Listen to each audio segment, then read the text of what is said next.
Mi esposo pidió un pase libre para vivir como soltero mientras yo lo esperaba en casa, así que le regalé la soltería permanente.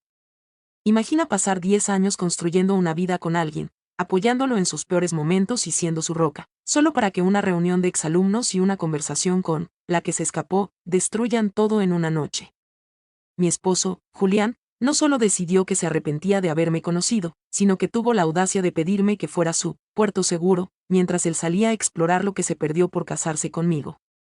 No sabía que, al intentar dejarme en la reserva, estaba firmando su propia sentencia de exilio social. Aquí les cuento cómo pasé de ser la esposa abnegada a la mujer que le quitó hasta el último aliado.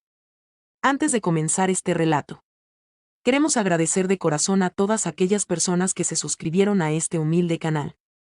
También quisiéramos saber desde dónde nos estás viendo el día de hoy, y qué estás haciendo mientras escuchas esta historia.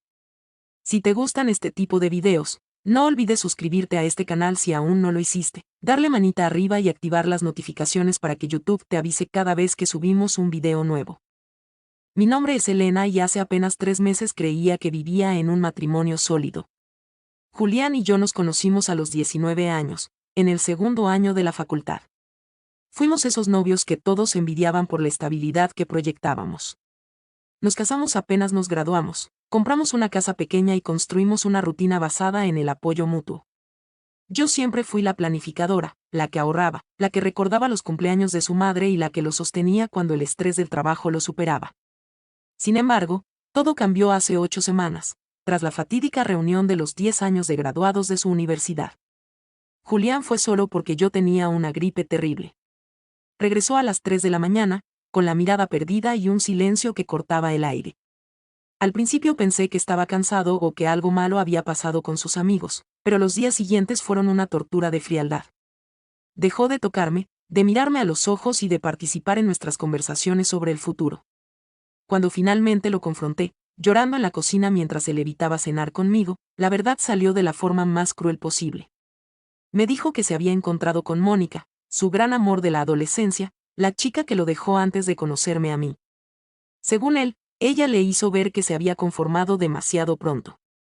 Me dijo, con una frialdad que me heló la sangre, que hablar con ella le hizo darse cuenta de que se arrepentía de haberse casado tan joven.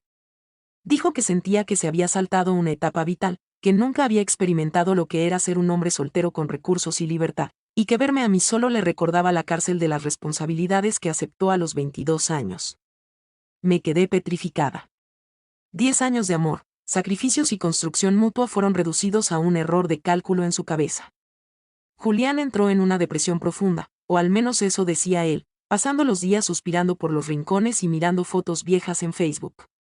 Yo intenté ser comprensiva, le sugerí terapia de pareja, le pedí que recordara nuestros buenos momentos, pero él me miraba como si yo fuera el carcelero que le impedía ser feliz. Lo que no sabía era que su crisis de mediana edad prematura estaba a punto de tomar un giro insultante que yo no iba a permitir. Julián no solo estaba triste, estaba empezando a resentirme. Empezó a decirme que mi estabilidad lo asfixiaba y que yo no podía entenderlo porque siempre había sido una mujer de hogar. Me sentí humillada en mi propia casa, viendo cómo el hombre por el que lo habría dado todo suspiraba por una mujer que no lo quiso hace una década y despreciaba la vida que habíamos construido con tanto sudor. Cada vez que intentaba acercarme, él se alejaba, diciendo que necesitaba espacio para procesar su arrepentimiento. Lo que él llamaba procesar, yo lo llamaba traición emocional acelerada. El ambiente en casa se volvió irrespirable. Yo caminaba sobre cáscaras de huevo, tratando de no molestar a la pobre víctima que se sentía atrapada en un matrimonio feliz. Empecé a notar que se quedaba hasta tarde en el trabajo, o eso decía, pero sus redes sociales lo delataban, estaba siguiendo cada movimiento de Mónica. Mi corazón se rompió 1000 veces en esos primeros 15 días, pero la tristeza empezó a transformarse en una rabia sorda y poderosa. Me di cuenta de que no importaba cuánto amor yo pusiera sobre la mesa, él ya se había ido mentalmente. Sin embargo, lo peor estaba por venir. Su propuesta honesta fue lo que finalmente me despertó del letargo del dolor. Me miró a los ojos una noche de martes y me pidió algo tan absurdo que pensé que estaba bromeando. Pero no, hablaba en serio, y su audacia fue el primer clavo en el ataúd de nuestro matrimonio. Julián quería lo mejor de 2 mundos, la seguridad de su esposa y la aventura de la soltería. Julián se sentó frente a mí en el sofá, con esa expresión de mártir que había perfeccionado en las últimas semanas. Me tomó las manos, y por un segundo, mi estúpido corazón pensó que iba a pedirme perdón, que iba a decirme que todo era una confusión y que me amaba. Pero lo que salió de su boca fue un insulto directo a mi dignidad. Elena, comenzó con voz suave, he estado pensando mucho en cómo salvar esto. Siento que nuestro matrimonio se está hundiendo porque me siento atrapado, y si no libero esta presión, te voy a terminar odiando. Yo lo escuchaba contenida, con los pulmones ardiendo. Continuó, necesito vivir esa etapa de soltero que nunca tuve. Quiero salir, conocer gente, experimentar la vida sin dar explicaciones por un tiempo. Pero no quiero perderte. Eres mi hogar. Así que te propongo que nos tomemos un descanso de 6 meses o un año. Yo viviré mi vida de soltero, tendré mi propio espacio, pero quiero que tú te quedes aquí, en nuestra casa, siendo fiel y esperándome. Necesito saber que cuando termine de explorar, mi puerto seguro seguirá estando aquí. Me quedé en silencio, procesando la magnitud de su narcisismo. Él quería que yo me quedara en una estantería, como un objeto guardado, mientras él salía a acostarse con quien quisiera, probablemente buscando a Mónica, para luego regresar cuando se sintiera cansado o fracasado. ¿Me estás pidiendo que sea tu plan B mientras tú te diviertes?, le pregunté con una calma que me asustó. Él se encogió de hombros con naturalidad. No es un plan B, es realismo. Me casé contigo sin conocer el mundo. Ahora necesito conocerlo para valorar lo que tengo. Si me amas de verdad, entenderás que este sacrificio es por nuestro futuro. Sentí una náusea física. La manipulación era tan evidente que me dio asco haber compartido la cama con él tanto tiempo. Entonces, ¿yo también puedo salir con otros?, pregunté, solo para ver hasta dónde llegaba su hipocresía. Su rostro cambió instantáneamente de mártir a dictador. Por supuesto que no. Eso destruiría la base de nuestra relación. Yo soy el que tiene la crisis, yo soy el que necesita explorar. Tú eres la que tiene que sostener la estructura. Si tú sales con alguien, esto se acaba. En ese momento, algo dentro de mí hizo clic. El velo se cayó por completo. Julián no estaba deprimido, Julián era simplemente un egoísta que creía que mi amor era una licencia para pisotearme. La rabia que sentí fue tan pura que quemaba. Sin embargo, no grité. No lloré más. Me levanté del sofá con una frialdad absoluta. No voy a aceptar eso, Julián, le dije con firmeza. Su reacción fue inmediata y violenta en lo verbal. Empezó a insultarme, a decirme que yo era una mojigata, que no tenía visión, que era una mujer limitada que solo sabía vivir en su burbuja. Me llamó egoísta por no dejarlo sanar su crisis. Me insultó de formas que nunca imaginé, degradando mi intelecto y mi valor como mujer. Dijo que si no aceptaba, era porque no lo amaba lo suficiente y que yo sería la culpable de que él terminara arruinando su vida. Me gritó que Mónica tenía razón, que yo era una carga que le impedía volar. Me dolió, claro que me dolió, pero cada insulto era un ladrillo más en la pared que estaba construyendo entre nosotros. Me di cuenta de que este hombre no solo no me amaba, sino que no me respetaba en lo más mínimo. Me veía como una posesión, no como una compañera. Me fui a la habitación de invitados y cerré la puerta con llave mientras él seguía gritando en la sala sobre cómo yo le estaba robando su juventud. Esa noche no dormí. Pasé las horas mirando al techo, planeando mi siguiente movimiento. Sabía que si me iba en silencio, él contaría su propia versión de la historia, haciéndose la víctima ante todos. Sabía que usaría su depresión como excusa para su comportamiento. Pero yo tenía algo que él no esperaba, la verdad y los recibos de su crueldad. Julián creía que yo era débil porque siempre había sido amable. Estaba a punto de aprender que no hay nadie más peligroso que una mujer paciente que se cansa de ser pisoteada. Mañana comenzaría la demolición de su mundo de fantasía.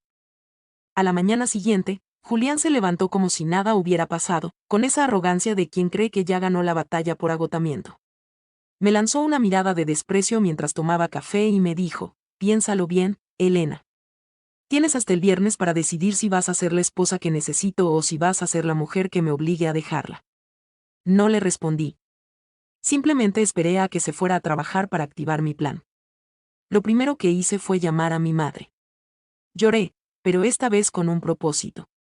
Le conté todo, desde la reunión de exalumnos hasta la propuesta de la soltería obligatoria y los insultos de la noche anterior.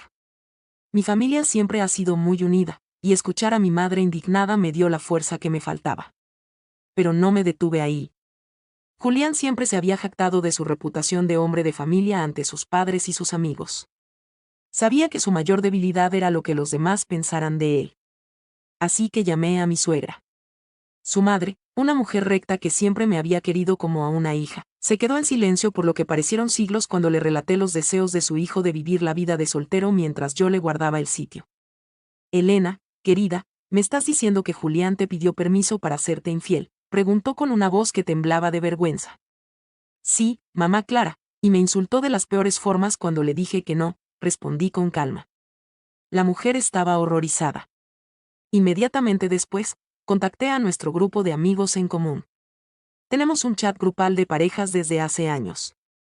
No mandé un mensaje público, pero hablé individualmente con las esposas de sus mejores amigos, contándoles la verdad antes de que Julián pudiera inventar una separación por diferencias irreconciliables. La reacción fue unánime: asco. Nadie podía creer que el Julián que conocían fuera capaz de tal nivel de narcisismo.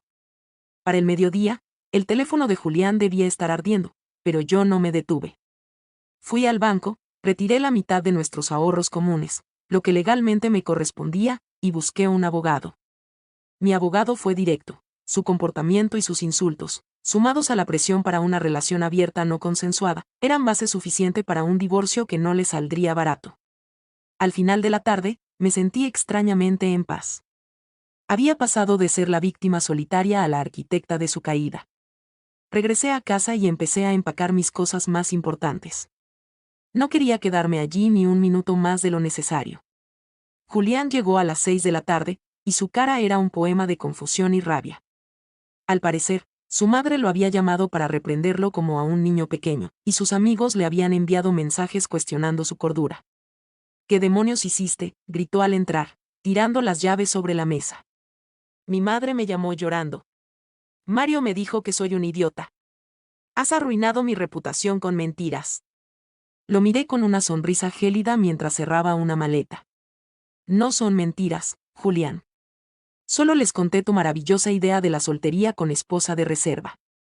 Pensé que, como estabas tan orgulloso de tu necesidad de explorar, no te importaría que tus seres queridos supieran lo valiente que estás siendo al perseguir tu juventud perdida.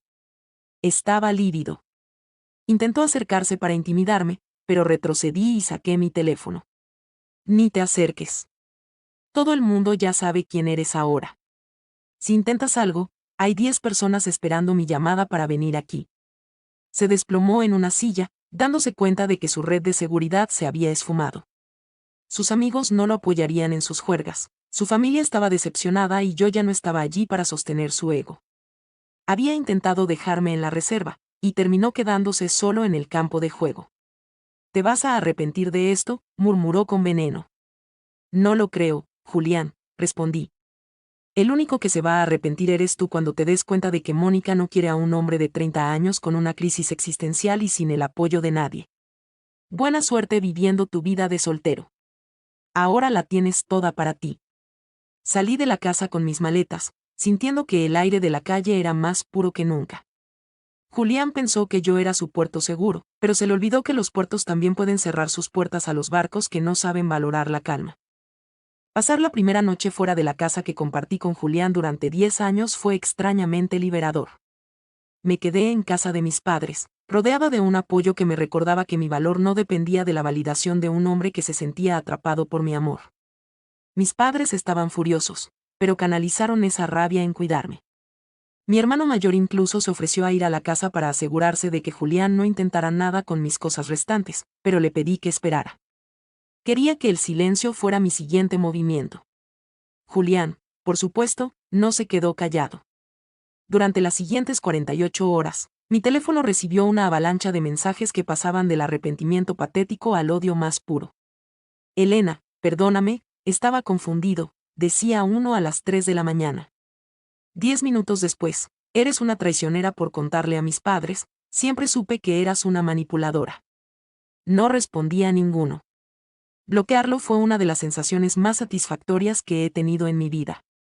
El miércoles, la realidad comenzó a golpear a Julián de formas que él no anticipó. Su padre, Un hombre de pocas palabras pero de carácter firme, lo llamó para decirle que no era bienvenido en la cena familiar del domingo hasta que pusiera su cabeza en orden y se disculpara con su esposa. Julián siempre había dependido de la aprobación de su padre para sentirse exitoso, y ese rechazo fue un golpe bajo a su ego. Pero lo más interesante fue la reacción de sus amigos. Mario, su mejor amigo desde la infancia, me llamó para decirme que Julián lo había contactado para pedirle que salieran de cacería ese fin de semana, como en los viejos tiempos. Mario, que tiene 3 hijos y un matrimonio feliz, le respondió que él no iba a ser cómplice de su crisis de la mediana edad y que le daba vergüenza su comportamiento. Julián estaba descubriendo que la vida de soltero que tanto anhelaba no era el paraíso de películas que imaginó. Sus amigos ya no eran jóvenes sin responsabilidades. Eran hombres con vidas construidas que no tenían interés en seguirle el juego a un hombre que acababa de humillar a la mujer que los había recibido en su casa con cenas y sonrisas durante una década. Mientras tanto, yo me concentré en mi abogado. Descubrimos que Julián había estado gastando pequeñas sumas de dinero en sitios de citas y flores durante las últimas 2 semanas, probablemente intentando impresionar a Mónica. Esos recibos fueron oro puro para mi proceso de divorcio. Ver las pruebas de su traición en papel no me dolió tanto como pensé, más bien, me confirmó que mi decisión de exponerlo fue la correcta. No era solo una crisis de depresión, era una infidelidad emocional planeada con alevosía. El jueves, recibí una llamada inesperada. Era Mónica. Al parecer, Julián la había contactado de forma obsesiva desde que yo me fui, diciéndole que finalmente era libre y que quería que empezaran su vida juntos. Mónica, con una voz que sonaba entre molesta y divertida, me dijo: Elena, no sé qué le pasa a Julián, pero no quiero tener nada que ver con esto. Me dejó hace 10 años por una razón, y verlo ahora actuar como un adolescente desesperado es patético. Le dije que dejara de llamarme o le pondría una restricción. Colgué el teléfono y me eché a reír. La gran musa de su arrepentimiento lo había rechazado de la forma más degradante posible. Julián había quemado su hogar, su matrimonio y su reputación por una mujer que lo veía como un acosador patético. El viernes, día que él me había dado como límite para aceptar su propuesta, fui a la casa acompañada de mi hermano y un camión de mudanzas pequeño para llevarme el resto de mis muebles y pertenencias. Julián estaba sentado en el porche, con una cerveza en la mano y un aspecto desastroso. Cuando me vio llegar con el camión, intentó levantarse y actuar con altanería. «Vienes a pedir perdón, ¿verdad?», dijo con una voz pastosa. «Ya es tarde, Elena. Ahora soy yo el que no sabe si te quiere de vuelta». Mi hermano dio un paso adelante, y Julián se calló de inmediato. «Vengo por mis cosas, Julián», le dije con una calma absoluta. «Y para entregarte esto». Le tendí los papeles del divorcio. «Feliz viernes de soltero. Tienes toda la libertad que pediste. Disfrútala, porque es lo único que te queda». Entré a la casa y, en 2 horas, la dejé vacía de mi presencia.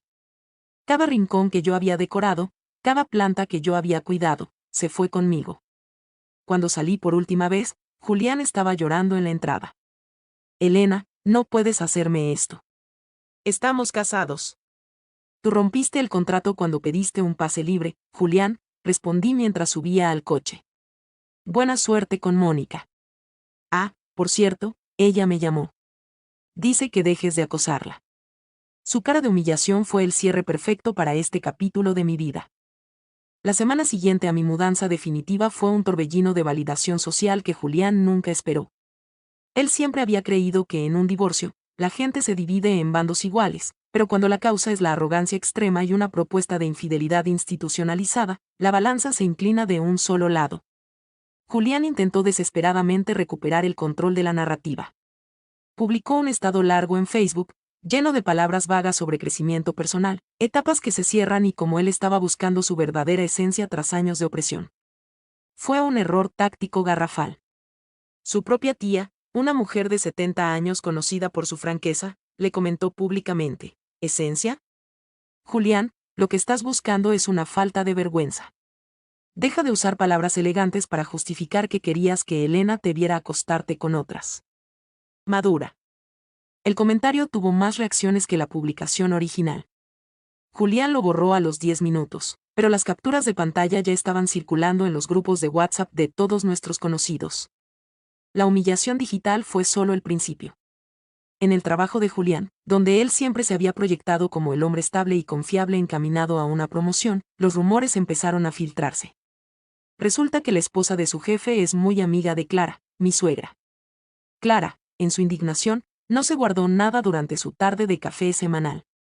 Aunque el divorcio es un asunto privado, la falta de carácter moral de Julián empezó a ser vista como una señal de inestabilidad profesional. Julián me envió un correo electrónico furioso, ya que lo tenía bloqueado en todas partes, acusándome de sabotaje profesional. Le respondí a través de mi abogado con una simple nota: nadie sabotea lo que tú mismo destruiste con tus acciones. Por mi parte, yo empecé a redescubrir quién era Elena sin el peso de sostener la vida de Julián. Fui a cenar con mis amigas, esas que antes no veía tanto porque Julián siempre se quejaba de que necesitaba tiempo de pareja. Escucharlas decirme lo orgullosas que estaban de mi firmeza fue como medicina para mi alma. Me di cuenta de que durante años había minimizado mis propias necesidades para no alterar su frágil ego.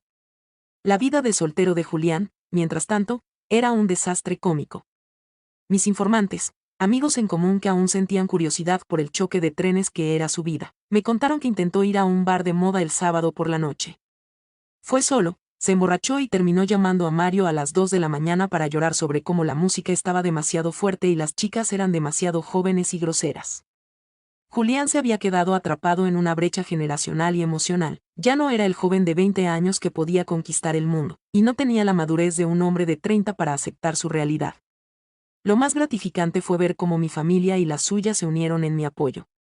Mi suegra, Clara, me invitó a almorzar y me entregó un juego de joyas que pertenecía a su madre. Esto es para ti, Elena, me dijo con lágrimas en los ojos. Julián será mi hijo, pero tú eres la que tiene la integridad.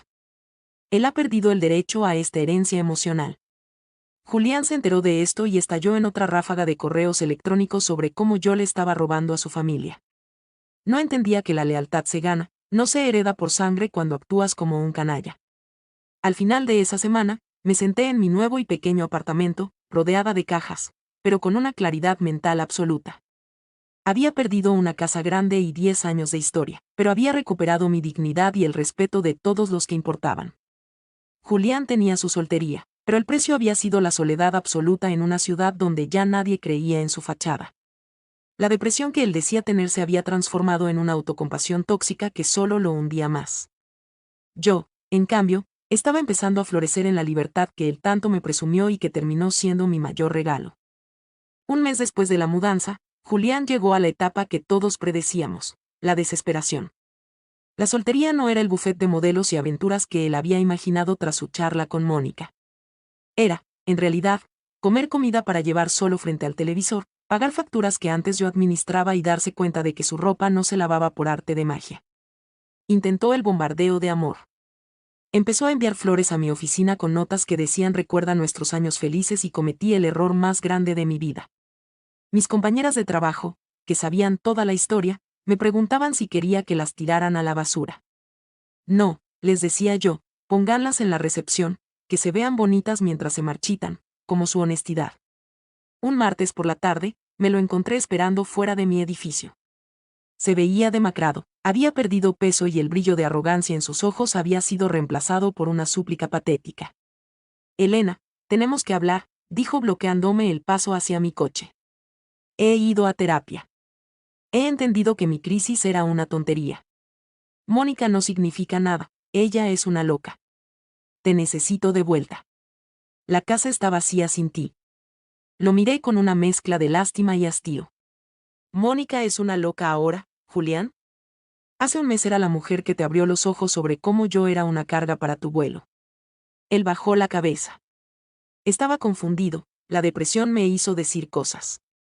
Lo interrumpí con un gesto firme. No, Julián. La depresión puede hacerte estar triste, cansado o apático. Pero la depresión no te hace pedirle a tu esposa que se quede en casa siendo fiel mientras tú te acuestas con otras. Eso no es una enfermedad, eso es tu carácter. Los insultos que me gritaste cuando te dije que no, eso es quien eres de verdad bajo presión. Intentó tomarme del brazo, pero me solté con fuerza. He cambiado, lo juro.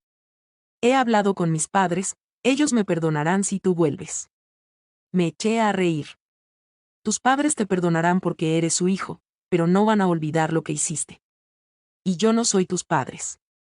Yo no tengo la obligación de perdonar a alguien que me vio como un objeto de reserva. ¿Sabes qué es lo más gracioso?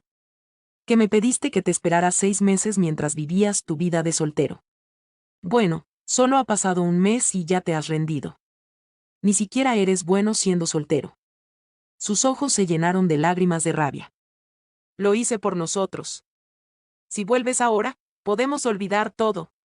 Ya lo olvidé, Julián, respondí abriendo la puerta de mi coche. Olvidé que alguna vez fuiste el hombre que amé. El hombre que tengo enfrente es un extraño egoísta con el que no tengo nada en común. Mi abogado te enviará los papeles finales la próxima semana. Firma y déjame en paz. Mientras me alejaba, lo vi por el espejo retrovisor gritándole al aire. Fue la última vez que sentí una punzada de dolor por él. Julián no quería recuperarme a mí, quería recuperar la comodidad que yo le brindaba. Quería a la mujer que le cocinaba, que le pagaba las cuentas, que le daba estabilidad emocional mientras él podía permitirse ser inmaduro. Quería su puerto seguro porque el mar de la soltería lo estaba ahogando. Esa noche, cené con mi familia y les conté el encuentro. Mi padre, que había estado contenido todo este tiempo, simplemente dijo: un hombre que pide un descanso para probar a otras mujeres nunca tuvo la intención de descansar, sino de reemplazar. Hiciste bien, hija. Me sentí protegida, amada y, sobre todo, segura de que no había marcha atrás. Julián había quemado el puente y ahora pretendía cruzar el río nadando en sus propias lágrimas. Pero yo ya estaba en la otra orilla, construyendo una vida donde el respeto no era negociable. El proceso de divorcio avanzó con una rapidez sorprendente, en gran parte porque Julián no tenía fuerzas morales para pelear y porque su propio abogado le aconsejó que cediera si no quería que los detalles más escabrosos de su propuesta de soltería se hicieran públicos en un juicio por daños morales. El día de la firma definitiva en el despacho de los abogados fue el cierre que yo necesitaba. Julián llegó último, escoltado por su abogado, evitando cualquier contacto visual conmigo. Yo estaba sentada con mi abogada, vestida con un traje azul que me hacía sentir poderosa. Ya no era la mujer deshecha que lloraba en la cocina. Durante la lectura de los términos, Julián suspiraba dramáticamente, intentando llamar mi atención. Cuando llegó el momento de dividir la casa, él intentó una última manipulación. Elena, ¿realmente quieres venderla? Es nuestro hogar. Podrías quedártela tú, yo me iré, solo dime que hay una oportunidad en el futuro. Mi abogada intervino antes de que yo pudiera hablar, pero le pedí permiso para responder. Julián, esa casa dejó de ser un hogar el día que decidiste que yo era una opción secundaria. No quiero las paredes donde me insultaste. Quiero mi parte del dinero para construir algo nuevo donde tú no seas ni siquiera un recuerdo. El silencio que siguió fue sepulcral. Julián firmó los papeles con una mano temblorosa. Al terminar, se levantó rápidamente y salió de la habitación sin decir una palabra. Su abogado se quedó un momento, me miró y me dijo en voz baja: siento mucho lo que pasó, señora. Ha sido muy valiente. Ese pequeño reconocimiento de un extraño fue la guinda del pastel. Salí del edificio sintiendo que me habían quitado un chaleco de plomo de encima. Fui directamente a un parque cercano y me senté a ver a la gente pasar. Durante 10 años, mi identidad había sido la esposa de Julián. Ahora, simplemente era Elena. Esa tarde, recibí un mensaje de Clara, mi ya ex suegra. Ya sé que han firmado. Te sigo queriendo, Elena. Julián se va a mudar a otra ciudad para empezar de cero, cree que aquí ya no tiene futuro. Quizás sea lo mejor para él, pero para ti, sé que lo mejor está por venir. Me conmovió que incluso en su dolor de madre, ella reconociera mi justicia. Julián se iba de la ciudad. Su reputación y su red social habían quedado tan dañadas que sentía que cada mirada en el supermercado era un juicio. Había descubierto que el mundo de los adultos no perdona la crueldad gratuita disfrazada de crisis existencial. Mis amigos organizaron una fiesta de libertad ese fin de semana. Fue una noche llena de risas, bailes y brindis. Mario y los otros amigos de Julián estaban allí, firmes conmigo. Me di cuenta de que no había perdido a sus amigos. Ellos me habían elegido a mí porque la decencia pesa más que los años de juerga universitaria. Me sentí rodeada de una tribu que me valoraba por quien soy, no por el rol que cumplía al lado de un hombre. Empecé a planear un viaje sola, algo que nunca había hecho. Quería ver el mundo bajo mis propios términos, sin tener que consultar itinerarios o aguantar el mal humor de nadie. Julián quería vivir la vida de soltero para acostarse con extrañas. Yo iba a vivir la libertad para encontrarme a mí misma.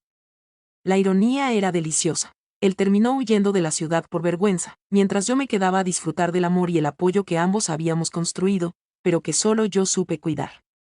3 meses después de la firma del divorcio, mi vida era irreconocible en el mejor de los sentidos. Me había mudado a un apartamento luminoso en el centro, cerca de mi trabajo, y lo había decorado con colores que a Julián siempre le parecieron demasiado llamativos. Mi carrera profesional también dio un salto, al no tener que gastar toda mi energía emocional en gestionar las crisis y el ego de otra persona. Mi productividad y creatividad se dispararon. Mi jefe me ofreció un ascenso y un equipo a mi cargo, algo que celebré con mis padres en una cena llena de orgullo genuino. Un sábado por la mañana, mientras tomaba un café en mi balcón, me llegó un mensaje de un número desconocido. Era una foto de Julián en un bar de otra ciudad, enviado por alguien que obviamente quería cotillear. Se veía viejo, cansado y rodeado de gente que no parecía conocerlo realmente. No sentí nada. Ni rabia, ni tristeza, ni siquiera esa satisfacción amarga que esperaba. Simplemente sentí indiferencia. Julián ya no era el villano de mi historia. Era un personaje secundario que había salido de escena hacía mucho tiempo. Hablé con Clara esa tarde, como solemos hacer una vez al mes. Me contó que Julián estaba trabajando en un puesto menor en una empresa de logística y que vivía en un estudio alquilado. Me dijo que él evitaba hablar de mí, pero que ella sabía que se arrepentía cada día de su arrogancia. Ha aprendido por las malas que la libertad sin amor es solo soledad, me dijo Clara. No le respondí nada hiriente, solo le deseé que encontrara su paz. Yo ya había encontrado la mía. Empecé a salir de nuevo, no con la intención de encontrar un reemplazo, sino para disfrutar de la compañía humana de forma ligera. Conocí a personas interesantes, hombres que me trataban con un respeto básico que yo había olvidado que existía. Un día, un hombre con el que estaba saliendo me preguntó por qué me había divorciado. Se lo conté de forma resumida, y su respuesta me hizo darme cuenta de cuánto había sanado. Cualquier hombre que crea que su pareja es un puerto seguro mientras él sale a herirla, no entiende lo que es un puerto ni lo que es el amor, dijo. Me sentí vista y comprendida de una forma que Julián nunca logró. Mi familia también floreció. Al verme feliz, mis padres se relajaron. Mi hermano incluso dejó de hablar de ir a darle una lección a Julián.